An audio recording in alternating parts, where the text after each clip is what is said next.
Hey, it's Reverend Stephanie Denise. Let's talk about wealth building, but not only wealth building, let's talk about managing costs and spending wisely.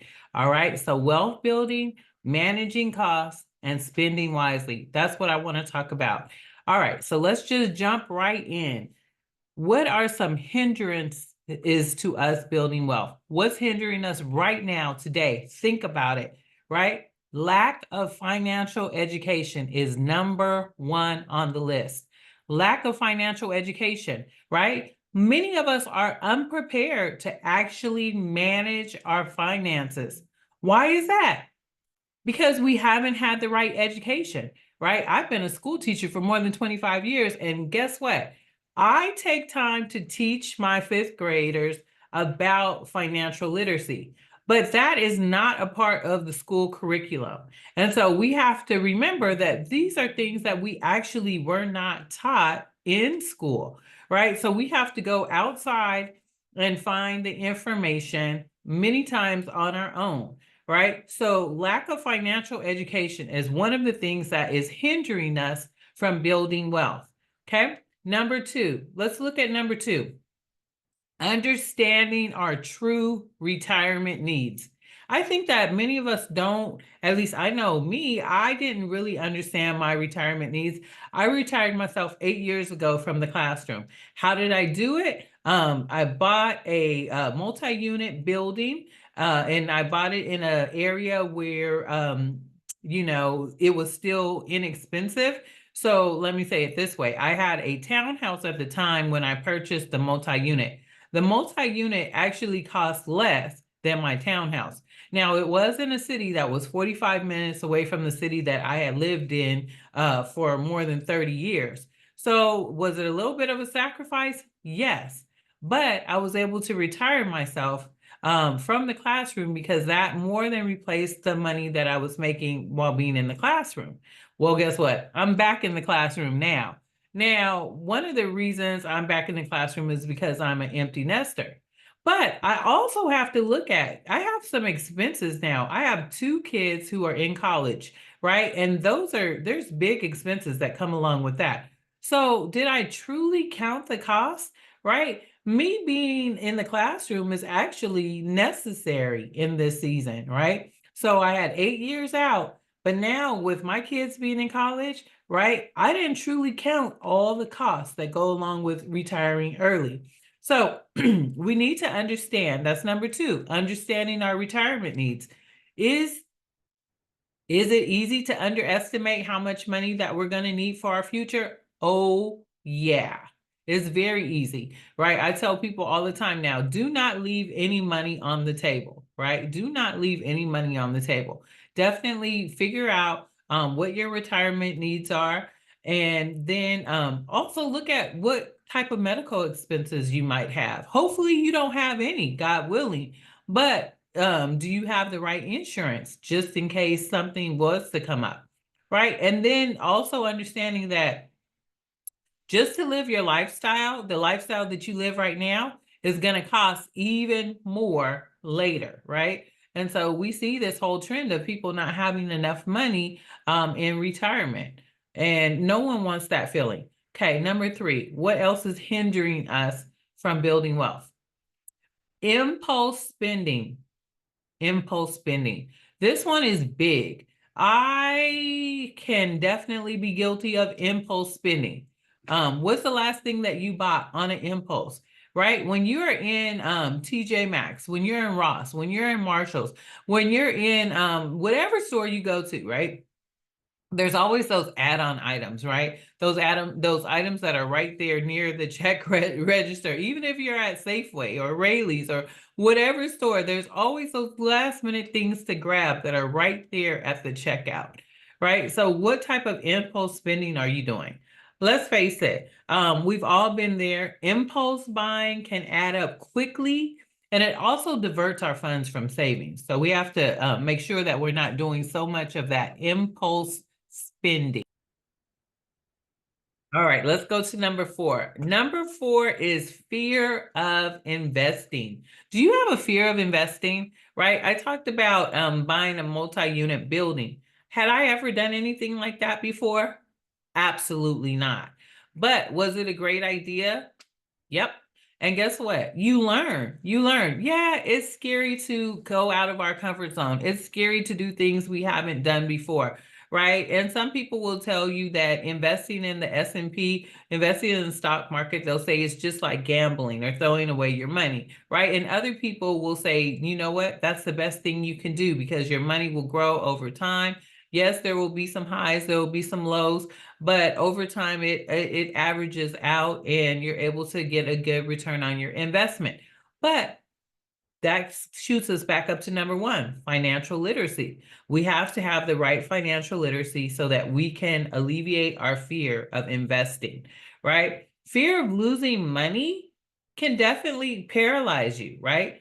I've been there, right? Do we really want to do that? There was a time when we sold a building. This is when I was still married. We sold a building here in the States, right? What does that mean when you sell property here in the States? That means capital gains tax, right? Capital gains tax is big, right? And I'm talking from experience because guess who had to pay the capital gains tax? Me, right? And so we sold this building, and with the funds from that building, we bought a 19-acre banana plantation in Rwanda. Okay. Talk about fear of investing. I was very, very fearful to invest in a whole nother country where I didn't even live at the time, right? So fear of investing will paralyze us. It will scare us. It will stop us in our tracks. But guess what? Also, if we are able to get over that fear, we can find ourselves investing in things that actually will give us a great return on investment and be really good for us, right? So understand that there is always some risk that comes, right? But there's also a potential reward that comes. So you have to weigh the risk versus the reward and figure out what's your risk aversion, what's your risk tolerance, how to manage that. All right, number 5. What's keeping us from wealth building? Social pressures. Did I say social pressures? Social pressures. What do I mean by social pressures? Well, we have these things like keeping up with the Joneses, right? We have these things that talk about how our spending matches the spending of those around us. Someone gets a new car, we want to get a new car. Someone gets a new sofa, we want to get a new sofa. Someone buys a bigger house, we want to buy a bigger house, right? And these kind of habits, right? These kind of social pressures can cause us to not save or invest the way that we should, right? It causes us to look at the present moment instead of looking at our future, right? I love tiny house living. Everybody who knows me knows that I love tiny house living. And I keep trying to downsize. But I have realized that at this point in my life, the smallest that I can go is 1,100 square feet. 1,100 square feet, right? Now, I built a tiny house 8 years ago, and uh I kept saying I would be able to, downsize and live small, and it's beautiful. It works really well for Airbnb rental, right? And then last year, I made the purchase of a container home, right? A container home is also a tiny home, right? And that's a couple hundred, less than a couple hundred square feet. Actually, it's like 160, right? And it's beautiful, beautiful, beautiful. But the reality is, I am a maximalist. I am a maximalist fronting as a minimalist, but honestly, there is nothing minimalistic about me. And I keep trying. I keep trying. Now, if something new comes in, I do make sure that something goes out. But we have to think about what are the social pressures, right? What are the social pressures? The house that I live in now, I bought a couple years ago. It's 1,100 square feet. It's one level. It's a very simple 1955 ranch style house. You can't get any simpler than this. And it's funny because even my son, he always says, Mom, that's just your temporary home. Mom, that's not your forever home, Mom. Because in his mind, this house is not good enough for me, right? And part of that is because he grew up in a house. He came home as a newborn to a house that he lived in for the first 13 years of his life, that was built from the ground up, two-story house, gated community, right? So in his mind, I live in probably a upper, I would say it's a middle class, possibly upper working class neighborhood, right? I'd probably say maybe 40% of the people in my neighborhood have a college education, right? There are many business owners in my neighborhood, but it's a very So social pressures can even come from our own family, right? My son has good intentions, but we have to understand that we have to live in a way that helps us to build for our future, right? To wealth build for our future so that we can leave a legacy for our children and our children's children. All right, so enough about the hindrances. Let's move to taking advantage of some of the things that actually can help us, things that can help us in this season, right? So, number one, invest in your financial education. That's key. You have to invest in your financial education. When you do that, you learn. And then when you learn, you're better equipped. So that's going to mean attending workshops, right? That's going to mean reading books, right? Have you got my new book? Let's Talk About Finance for Women. You can get it in ebook or you can get the regular book, and it's on Amazon. Go to Amazon. I'll link it down below too. Let's Talk About Finance for Women, right? Let's talk about it. Also, number two, plan. Plan for your retirement. Retirement is going to come, right? We're getting more mature, we're getting wiser. So in that wisdom, plan for your retirement. It's okay, right? I'm planning for my retirement now. I tell people that I'm going to be on this W-2 job, right? I'm going to be at the school district at least until I'm 60. I'm 53 now, right? So that's 7 years. That's a whole season, right? I look at things in increments of 7, right? So that's a whole season that I'm talking about being at the school district, right? Don't know, that's just the plan. And looking at what my retirement would be.